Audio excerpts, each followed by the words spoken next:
Hi guys, I am Nishi. நான் ஒரு information கொடுக்க வந்திருக்கேன். எல்லாரும் யூடியூப்பில் கமெண்ட் பண்ணீங்க, இன்ஸ்டாவில் மெசேஜ் பண்ணீங்க, கிருத்தியை எல்லாரும் கேட்டீங்க, கிருத்திக்காக ப்ரேயர்லாம் பண்ணீங்க. டாக்டர் பயப்பட வேணாம்னு சொன்னாங்க. கிருத்தி ஐஸ் ஓப்பன் பண்ணிட்டா. இன்றைக்கி தான் அவள் பேசினா. இதுக்கு எல்லாமே காரணம் நம்ம பண்ண ப்ரேயர் தான். Thank you so much guys. Kriti confirm உங்களுக்கு கம்பேக் கொடுப்பா.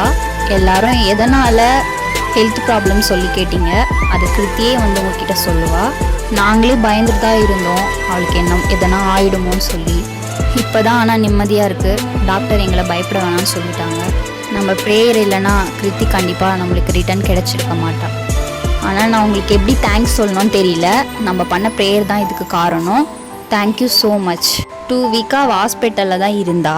லாஸ்ட் 4 டேஸாக அவளுக்கு ரொம்ப முடியாமல் ஆயிடுச்சு. அதனால தான் அவளை ஐசியூ வார்டுக்கு மாற்றிட்டாங்க. எல்லாருமே ரொம்ப பயந்துட்டோம். அவள் ரொம்ப கிரிட்டிக்கல் ஸ்டேஜில் இருந்தா. இப்போ தான் எங்களுக்கு கொஞ்சம் நிம்மதியாக இருக்குது. கிருத்தி ஐஸ் ஓப்பன் பண்ணி இன்றைக்கி பேசினதுக்கு அப்புறம் தான் எங்களுக்கு நிம்மதியாகவே இருக்குது. எனக்கு இந்த வாய்ஸ்லாம் கொடுக்க தெரியாதுடா, இன்ஃபர்மேஷன் கொடுக்க தான் நான் வந்தேன். எல்லாரும் கிருத்தியை நினச்சி ரொம்ப பயந்துருப்பீங்க. அதனால தான் நான் இன்ஃபர்மேஷன் கொடுக்க வந்தேன்.